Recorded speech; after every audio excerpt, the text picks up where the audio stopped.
خداوند یسوع مسیح کے قادر اور جلالی نام میں آپ کی سلامتی ہو۔ ویورز، میں ہوں آپ کی ہوسٹ سیمی ایمینول اور آپ دیکھ رہے ہیں پروگرام ناقابل یقین، اور آج ہم آپ کو پھر سے پروگرام میں خوش آمدید کہتے ہیں اور اپنے گیسٹ اسپیکر کو بھی خوش آمدید کہتے ہیں، جو کہ ہیں پاسٹر شرجیل خان صاحب۔ شکریہ سسٹر۔ پاسٹر صاحب، آپ کا بہت شکریہ۔ Thank you. پاسٹر صاحب، آپ ہمیشہ بہت ہی دلچسپی سے اور سادہ زبان میں چیزوں کو کلیئر کرتے ہیں اور آڈینس کے سوالات لیتے رہتے ہیں۔ آج ایک اور دلچسپ سوال ہے کہ جب سردار کاہنوں نے سپاہیوں سے کہا کہ یہ مشہور کر دو کہ جو لاش ہے خداوند یسوع مسیح کی، اس کو اس کے شاگرد چرا لے گئے ہیں، تو یہ بات واقعی میں مشہور ہو گئی اور بہت سارے لوگوں میں، جیسے بائبل مقدس میں بھی بیان ہے کہ لوگوں میں یہ بات مشہور ہے۔ اس کے بارے میں آج کچھ روشنی ڈالیے کیونکہ ویورز اس کے بارے میں کچھ جاننا چاہتے ہیں۔ ایکچولی یہ اس کے پیچھے ایک یہودی نظریہ ہے، یہودی تھیولوجی ہے۔ صحیح۔ It is not mythology, it is theology. Okay.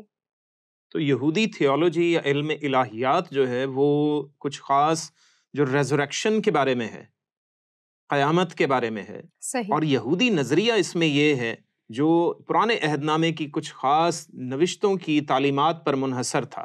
اچھا۔ اور اس میں جو سب سے پہلی بات ہے وہ ہے یسایہ کی کتاب، اس کے 26ویں باب میں درج اور اس کی 19ویں آیت میں ہے۔ وہاں پر یہ لکھا ہے کہ تیرے مردے جی اٹھیں گے، ٹھیک ہے، اور زمین اپنے مردوں کو اگل دے گی، یا جو اس میں دفن ہیں ان کو باہر نکال دے گی۔ صحیح۔ تو یہ یسایہ 26ویں باب کی 19ویں آیت میں ہے۔ اب اس کے مطابق وہ تعلیم جو ریزوریکشن کے بارے میں ہے، قیامت کے بارے میں ہے، جی اٹھنے کے متعلق ہے، اس کو کیا کرتے ہیں، پھر اس کی وہ بنیاد رکھنا شروع کرتے ہیں کہ کس طرح سے ہم لوگ ریزوریکشن کو سمجھ سکتے ہیں۔ یہودی اس طرح سے سوچتے ہیں، یہودی ربیوں کی تعلیمات اسی پر بیس کرتی ہیں۔ اور اس کے بعد حزقیل کی کتاب ہے، حزقیل کی کتاب کے 37ویں باب میں ہڈیوں کی تمثیل دی گئی ہے یا مثال دی گئی، یا سوکھی ہڈیوں کی وادی کے بارے میں ایک بڑا باب موجود ہے جو بہت سی آیات پر مشتمل ہے۔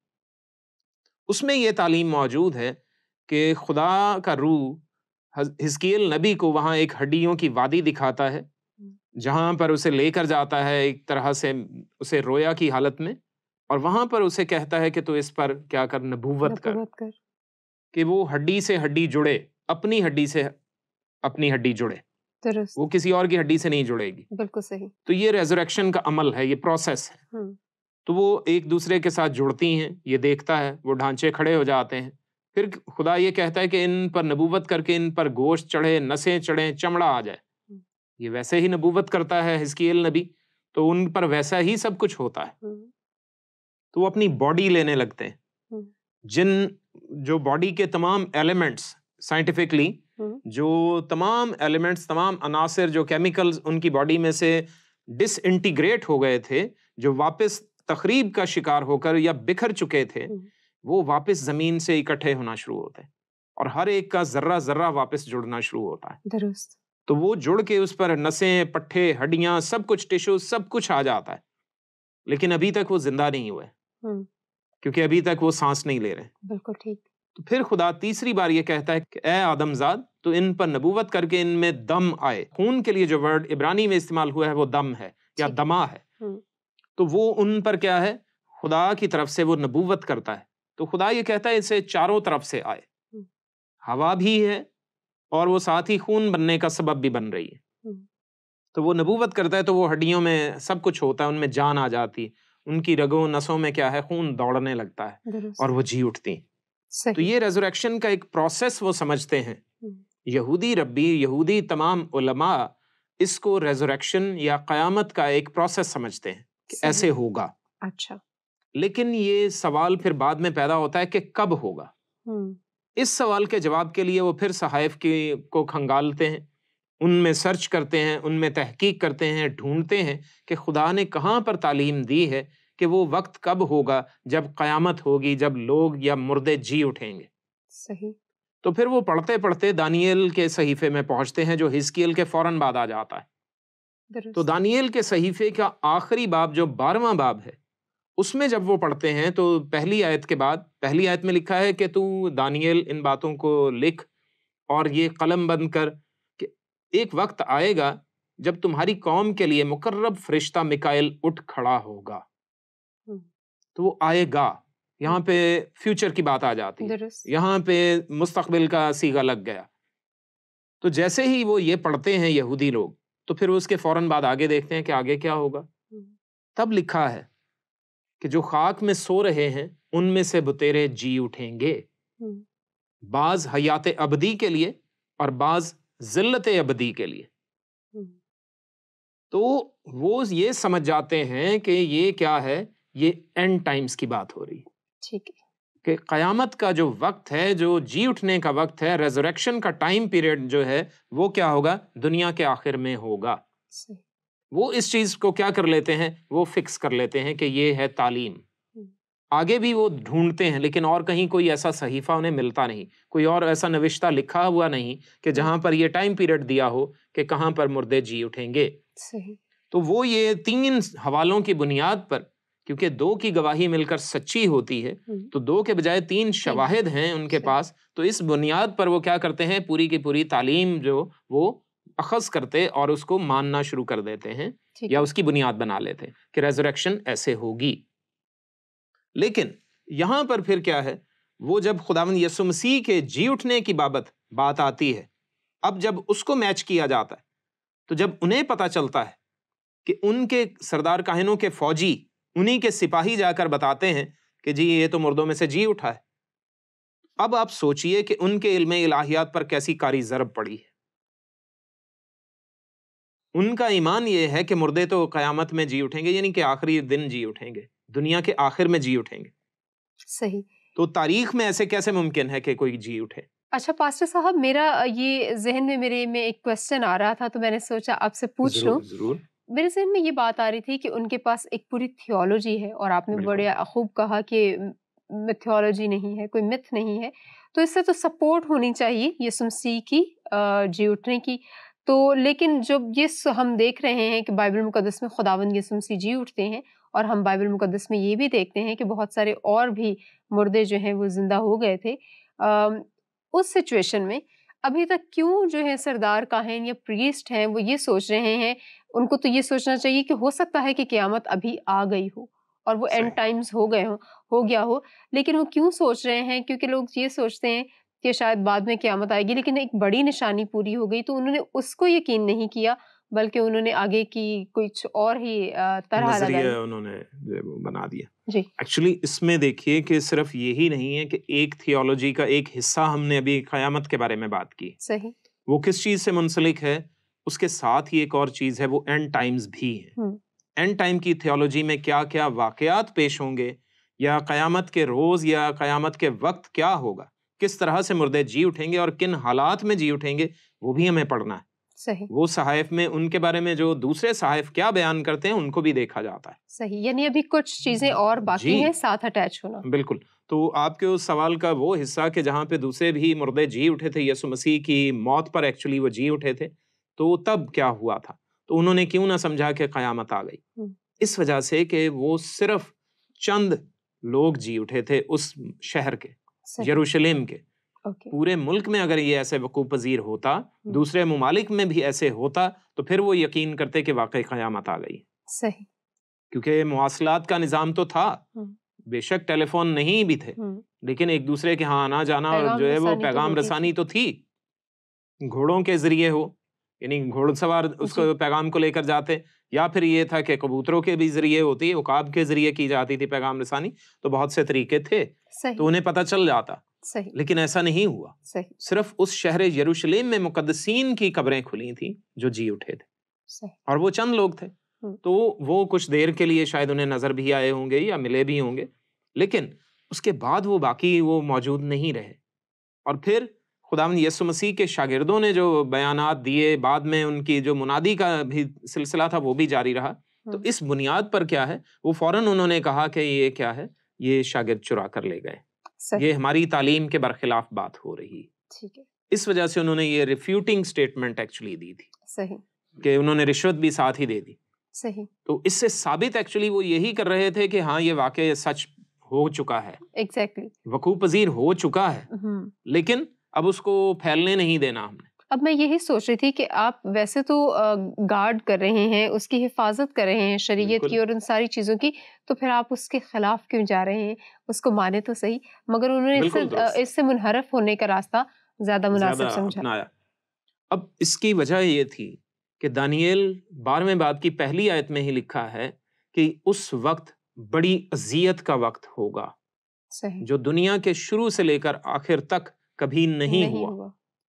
تو اس وجہ سے وہ یہ کہتے تھے کہ اذیت کا وقت تو ہے نہیں، تو قیامت کیسے ہو گئی؟ صحیح۔ اور پھر صرف ایک شخص کے جی اٹھنے کی بات ہوئی ہے، اس کے ساتھ اور بھی خبریں ہوں گی، وہ کیوں نہیں کھل گئی؟ وہ مردے کیوں نہیں جی اٹھے؟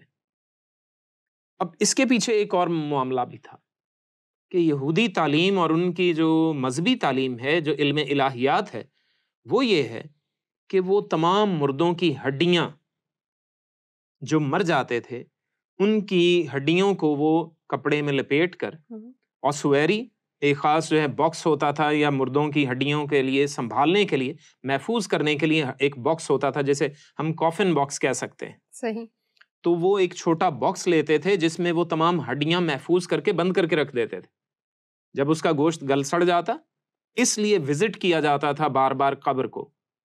یہ مریم مگدلینی اور دوسری خواتین وہاں قبر پر وزٹ کرنے آئی ہیں، وہ اسی لیے آئی ہیں، جب تک گوشت یا لاش گل سڑ نہیں جاتی، وہ تب تک آ کر اس پر کیا ہے، خوشبودار مسالے لگاتی رہیں گی، صحیح، تاکہ بعد میں ہڈیوں کو محفوظ کرنا آسان ہو جائے۔ درست۔ اب جب وہ ہڈیاں محفوظ کر لیتے تھے تو وہ کس بنیاد پر محفوظ کرتے تھے؟ اس کی بھی کوئی بنیادی وجہ ہونی چاہیے، بغیر لاجک کے، بغیر منطق کے کوئی کام نہیں کرتے تھے وہ۔ صحیح۔ اور اب بھی ایسا ہی ہے۔ وہ کیا کرتے تھے کہ جب ان ہڈیوں کو محفوظ کرتے تھے تو اس بنیاد پر جو حزقیل 37ویں باب میں لکھا ہے، وہ پورے کا پورا صحیفہ اس بات کا بیان تھا کہ ہڈیاں واپس جڑیں گی اور ان پر نسیں پٹھے چڑھیں گے، وہ سب کچھ ٹھیک ہو جائے گا، اس لیے وہ ہڈیوں کو محفوظ کر لیتے تھے، صحیح، تاکہ پھر بعد میں مشکل پیش نہ آئے۔ لیکن ایک عجیب بات ہے اور کافی مجھے تو مضحک خیز لگتی ہے کہ اگر وہ خدا پر اس طرح سے یہ بلیو کر رہے ہیں کہ ہڈیاں جڑیں گی اور سب کچھ ہوگا، یہ بلیو نہیں کر رہے کہ ہڈیاں اپنی اپنی جگہ سے کہیں سے بھی ہوں گی، وہ آ جائیں گی، وہ اپنی اس میں انسانی کوشش ضرور کر رہے ہیں۔ بے شک ہے، اس میں وہ اس وجہ سے ہے کہ انہوں نے اس چیز کو یہ ثابت بھی کیا ہے کہ خدا کے اس صحیفے کو انہوں نے دل و جان سے قبول بھی کیا ہے۔ بالکل ٹھیک۔ تو اس لیے وہ اپنی طرف سے کوئی بھی تیاری جو ہے وہ پیچھے نہیں چھوڑ رہے۔ صحیح۔ ٹھیک ہے، وہ خدا کی اس بات کو بڑے دل و جان سے قبول کر کے اس پہ ایمان رکھتے ہیں کہ واقعی ہم سب جی اٹھیں گے۔ آمین۔ یہ قیامت کی جو ان کی تعلیم ہے اس کے بارے میں وہ بڑے پختہ تھے، صحیح، راسخ الاعتقاد تھے، اس وجہ سے وہ ایسا کرتے تھے۔ صحیح۔ تمام ہڈیوں کو محفوظ کر لیتے ایک باکس میں۔ اب یہاں پر خواتین آئی ہیں تو انہوں نے کیا دیکھا ہے کہ پتھر لڑکا ہوا ہے، کیونکہ آپس میں وہ بات کرتی آئی ہیں، لکھا ہوا ہے متی 28ویں باب میں کہ بات کرتی آئی ہیں کہ ہمارے لیے پتھر کون لڑکائے گا، درست، کیونکہ بہت بھاری ہے۔ بھاری ہے، بالکل۔ تو لیکن جب وہ آئیں تو پھر دیکھتی ہیں کہ وہاں پر تو پہلے ہی پتھر لڑکا ہوا ہے، ایک بڑا بھوچال آیا اور فرشتہ بیٹھا ہوا تھا اور اس نے پتھر کو لڑکا دیا تھا۔ تو اس کی صورت بجلی کی سی تھی، اور میں جو سارے کے سارے نگہبان تھے وہ سارے ڈر گئے تھے، جو گارڈز تھے وہاں پر۔ تو فرشتے نے عورتوں سے کہا تھا کہ تم نہ ڈرو، گارڈ سے نہیں کہا کہ تم نہ ڈرو۔ بالکل صحیح۔ صحیح۔ تو اب یہ ہے کہ انہیں بتایا گیا کہ جس کو تم ڈھونڈنے آئی ہو، جس کو تم مسالے لگانے آئی ہو، وہ یہاں نہیں ہے، صحیح، وہ اپنے کہنے کے مطابق مردوں میں سے جی اٹھا۔ اب اس میں جو یہودی یہ نظریہ کہ انہوں نے رشوت دی اور ان کی جو تعلیم ہے وہ میں نے آپ کو بتا دی، ان کی بیک گراؤنڈ پتہ چل گئی، لیکن اب یہاں پر وہ خدا کی تعلیم کو جو پورے صحائف میں شروع سے دی گئی تھی، وہ ریزریکشن کو پورے طور پر سمجھے نہیں۔ صحیح۔ وہ کیسے؟ یہ شروع ہوتا ہے پیدائش 3 باب کی 15ویں آیت سے معاملہ، جو بڑا ہی مشہور اور پہلی نبوت مانی جاتی ہے، دنیا کی سب سے پہلی نبوت ہے، بائبل مقدس کی پہلی نبوت ہے۔ درست۔ وہ مسیح کے بارے میں ہے کہ ایک نجات دہندہ آئے گا جو پوری دنیا اور پورے عالم کا، بلکہ کیا ہے، جہان کا وہ نجات دہندہ ہے۔ درست۔ اور وہ منجی جب آئے گا تو وہ ابلیس کے سر کو کچلے گا، یہ لکھا ہے۔ بالکل۔ تو اب وہاں پر یہ بھی ہے کہ ابلیس اس کے ایڑی پر کاٹے گا، یعنی سانپ سے اسے تشبیہ دی گئی ہے اور وہ سانپ اس کی ایڑی پر کاٹے گا۔ تو یہ دغا بازی کی ایک مثال تھی جو آگے پوری بھی ہوئی اور وہ سب کچھ ہوا بھی. لیکن اس کے بعد پھر کیا ہے, خدا لوگوں کے ذہن کو تیار کرنے لگتا ہے کہ تم مسیح کی آمد کے لیے تیار ہو جاؤ. اب میں تم کو کیا ہے اس کے آنے کی اور کس طرح سے اس کی ایڑی پر کاٹا جائے گا, کس طرح سے وہ ابلیس کے سر کو کچلے گا, میں اس کی تم کو مثالیں دیتا رہوں گا. صحیح. یہ تعلیم پرانے یہودیوں میں, پرانے آباء و اجداد میں پائی جاتی تھی. اور یہ حضرت ہنوک جو آدم سے 7ویں پشت میں تھے, انہوں نے بھی اپنے شاگردوں کو سکھایا ہے. حضرت نوح نے بھی اپنے لوگوں کو سکھائی ہیں یہ باتیں. یہ ساری باتیں یہ ریزوریکشن اور قیامت کے بارے میں ہی تھی, ہمیشہ زندہ رہنے کے بارے میں ہی تھی. یہ تعلیمات ان کو سکھائی جا رہی تھی. یہ بابل کے برج میں یہ بات نظر آتی, اور ابھی اس کو ہم کیا ہے کلیئر کرتے ہیں کہ کیسے. صحیح. جب ابراہیم کو خدا نے بیٹا دیا, 100 برس کی عمر ہو چکی تھی ان کی. حضرت سارہ جو ہیں وہ 90 برس کی ہیں. تو خدا نے اسے پھر جب وہ بڑا ہو گیا, اب ان کی عمر اور زیادہ ہو چکی ہے, شاید وہ 15-16 برس کا لڑکا ہو چکا ہے, یا 12 برس کا تو کم از کم وہ تھا. تو جب اسے کہا کہ تو جو تیری سب سے پیاری چیز ہے اسے میری خاطر قربان کر دے. اب یہ اسے پتا ہے کہ وہ تو میرا بیٹا ہی ہے. حضرت ابراہیم کو پتا ہے کہ وہ میرا بیٹا ہے, اسحاق ہے, بالکل, کیونکہ وہ بڑھاپے کی اولاد ہے. اور جب وہ اس کو قربانی کے لیے لے کر جاتے ہیں کوہ موریا پر, اس پہاڑی پر جب لے کر جاتے ہیں, وہ اپنے خادموں سے یہ بیان کرتے ہیں کہ ہم قربانی چڑھا کر واپس آئیں گے, یا ہم قربانی چڑھا کر واپس آتے ہیں. بالکل ٹھیک. یہ لکھا ہوا ہے پیدائش کی کتاب 22ویں باب میں. جی.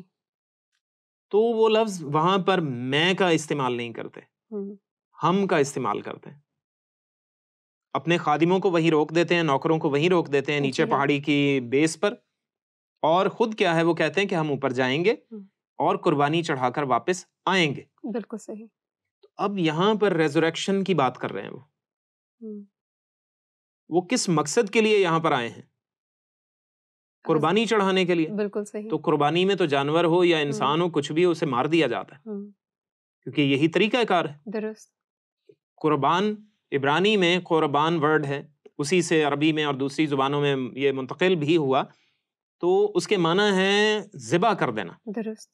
تو ذبح جب کیا جاتا ہے تو پھر وہ کیا ہے, اس میں زندگی کے آثار تو نہیں ہے جی, وہ زندہ تو نہیں بچے گی قربانی.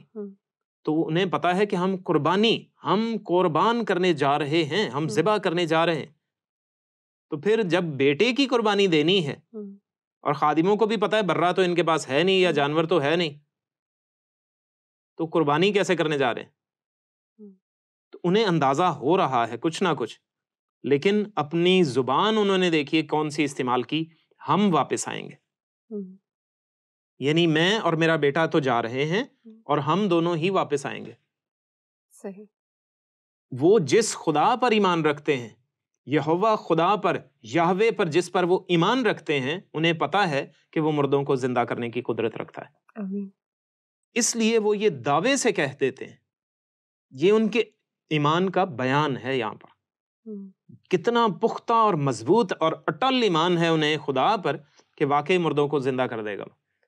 جس خدا نے مجھے بڑھاپے میں 100 برس کی عمر میں بیٹا دیا ہے, اب جب اس کی قربانی مانگ رہا ہے وہی خدا, تو کیا جس نے وعدہ بھی کیا ہے کہ اسی سے تیری اولاد ہوگی اور زمین کے ریت کے ذروں کی مانند ہوگی, آسمان کے ستاروں کی مانند اولاد ہوگی, تو کیا اسے مار دے گا وہ؟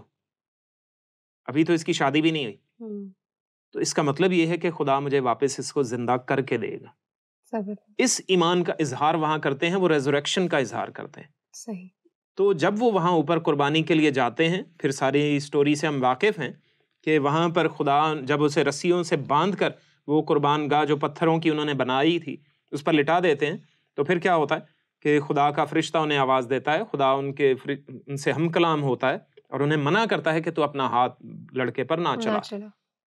تو وہ اسے کھول لیتے ہیں, اور پھر انہیں جو ہے وہ ایک مینڈھا نظر آتا ہے, وہ ریڈ ہیفر تھا, تو وہ سرخ بچڑا تھا جو انہیں نظر آتا ہے. صحیح.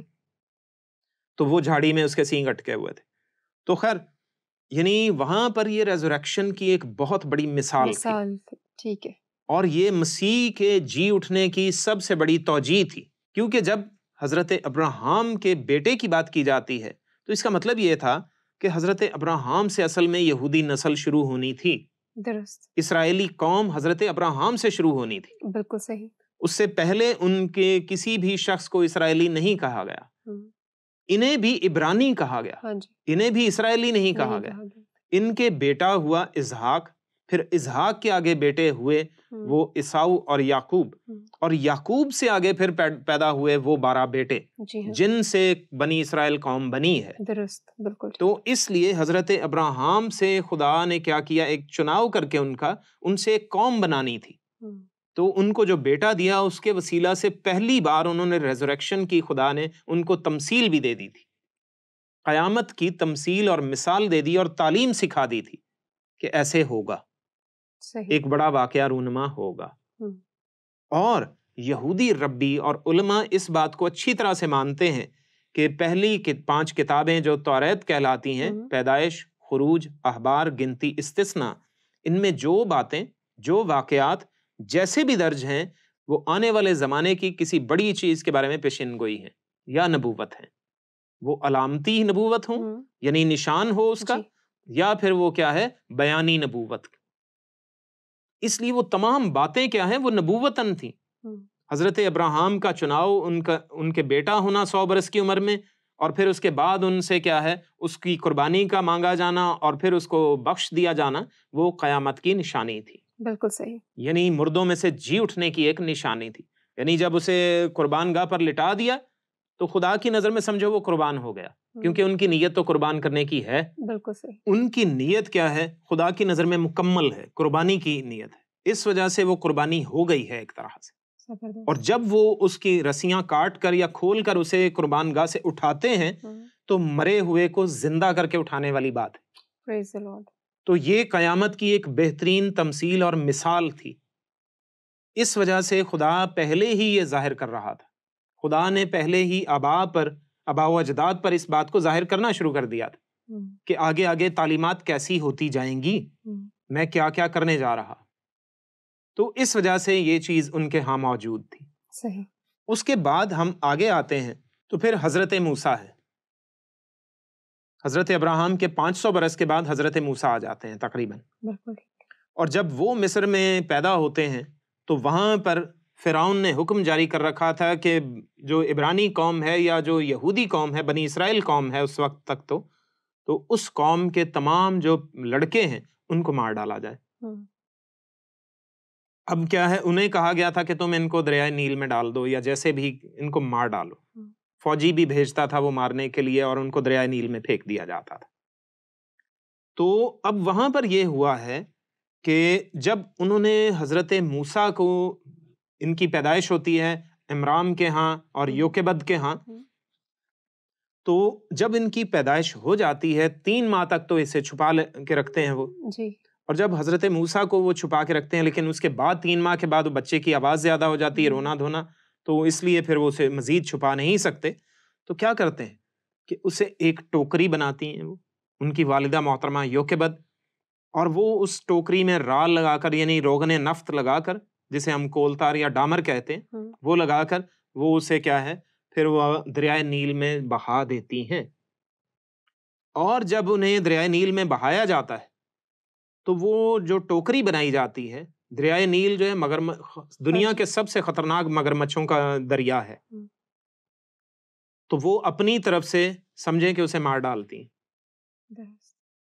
اب ان کی نظر میں بیٹا جو ہے وہ زندہ نہیں بچے گا، وہ صرف خدا پر توکل کر کے وہ کیا ہے کہ اسے چھوڑ دیتی ہیں، تو اس لیے انہوں نے کیا کیا کہ اسے ٹوکری میں ڈالا، اور اسے جب وہ کالا کلر کر دیا، جو ڈامر ہے، کولتار ہے یا تارکول ہے، اس کو جب اس میں ڈال دیا تو وہ سارے کی ساری ٹوکری بلیک ہو گئی ہے۔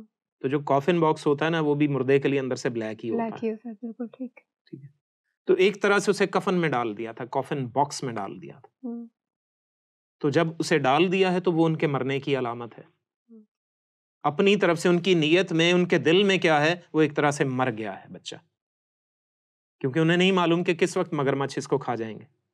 انہیں نہیں معلوم کہ کس وقت یہ ٹوکری ڈوب جائے گی. تو اس لیے وہ ایک طرح سے مردہ ہو چکا ہے. اب ان کی بڑی بہن جو مریم ہے وہ وہاں پر وہ پیچھے پیچھے جا کے دیکھتی ہیں کہ چلو کہاں تک جاتا ہے. بھائی سے محبت ہے, چھوٹا سا بھائی ہے, اسے ہاتھ میں اٹھایا ہے, کھلایا ہے, تو اس محبت کی بنا پر وہ پیچھے پیچھے جاتی.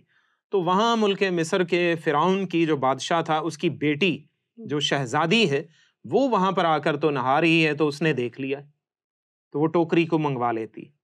تو جب بچے کو باہر نکالتی ہے تو اس کے جی اٹھنے کی علامت ہے. بے شک وہ واقعی زندہ تھے, اس میں کوئی شک والی بات نہیں ہے, لیکن ایکچولی یہ ایک تمثیل ہے. یہ مثال پیش کی گئی تھی جو خدا کی طرف سے ان کے علم الہیات کی بنیاد بن رہی تھی, کہ 500 برس پہلے بھی ایک واقعہ ہوا ہے, حضرت اسحاق کو قربان گاہ پر سے اٹھایا گیا, تو زندہ ان کو اٹھایا گیا. تو اسی طرح سے اب یہاں اس موت کے پانی میں سے میں ان کو باہر نکال رہا ہوں. تو جو وضاحت ہو رہی تھی کہ قیامت ہوگی, اور میں ہسٹری میں ان واقعات کے وسیلہ سے یہ ثبوت چھوڑتا ہوا جا رہا ہوں. خدا یہ سکھا رہا تھا جس کو شاید وہ لوگ صحیح طور پر سمجھے نہیں. اب ان باتوں کو جب سوچا گیا, ان باتوں کو جب وضاحت دی گئی, یا یہودی کاہنوں نے یا سردار کاہنوں نے جب وہ فوجیوں کو یہ کہا کہ تم یہ بیان دے دینا کہ اس کو شاگرد چرا کر لے گئے ہیں, تو ان کے پیچھے ان باتوں کی نفی ہو رہی تھی. انہوں نے یہ سوچ لیا تھا کہ تاریخ میں ایسا کوئی واقعہ ہوا ہی نہیں کہ کوئی مردہ جی اٹھے, کوئی مردہ زندہ ہوا ہو. اس وجہ سے وہ یہ سوچ رہے تھے. اور دوسری چیز ان کے ذہن میں یہ تھی کہ ہمیں بھی دوسری اقوام کے دیوتاؤں کی طرح لوگ یہ تصور کرنے لگیں گے کہ ان کا کوئی دیوتا جی اٹھا ہے. اور وہ یہ سوچ رہے تھے کہ ان کا ہماری یہودی تعلیمات میں جو خدا کی طرف سے سچی تعلیمات ہیں, جو خدا کی طرف سے دی گئی زندہ خدا کی تعلیمات ہیں, اس میں کیا ہے, کہیں ایسے در نہ آئے, کہیں اس میں رینگتا ہوا شامل نہ ہو جائے. اس لیے وہ اس کو پاک صاف رکھنا چاہتے تھے. اس کے پیچھے ان کی یہ سوچ کار فرما تھی. اس لیے انہوں نے رشوت دی اور انہیں کہا کہ تم یہی بات پھیلانا کہ اس کے شاگرد اسے چرا کر لے گئے. اگر بات حاکم کے کانوں تک پہنچی تو ہم اسے سمجھا کر تم کو خطرے سے بچا لیں گے. تو یہ تصور ایکچولی ان کے ہاں موجود تھا, اس لیے یہ ساری صورتحال کریٹ ہوئی ہے. صحیح, بہت شکریہ پاسٹر صاحب آپ کا. اور ویورز, ہم جانتے ہیں کہ سردار کاہنوں کی انٹینشن تو یقیناً اچھی ہی رہی کہ وہ خدا کا کلام یا خدا کے کلام میں کوئی بھی تغیر نہیں چاہتے تھے, مگر پرابلم یہ رہا کہ انہوں نے چیزوں کو اس طرح سے تجزیہ نہیں کیا یا ٹھیک طریقے سے اسٹڈی نہیں کیا. امید ہے آج کا پروگرام آپ کو پسند بھی آیا ہوگا, اور جنہوں نے یہ سوال کیا تھا اس کا بخوبی ان کو آنسر بھی ملا ہوگا. اگلے پروگرام تک کے لیے ہمیں اجازت دیجیے. دیکھتے رہیے ناقابل یقین.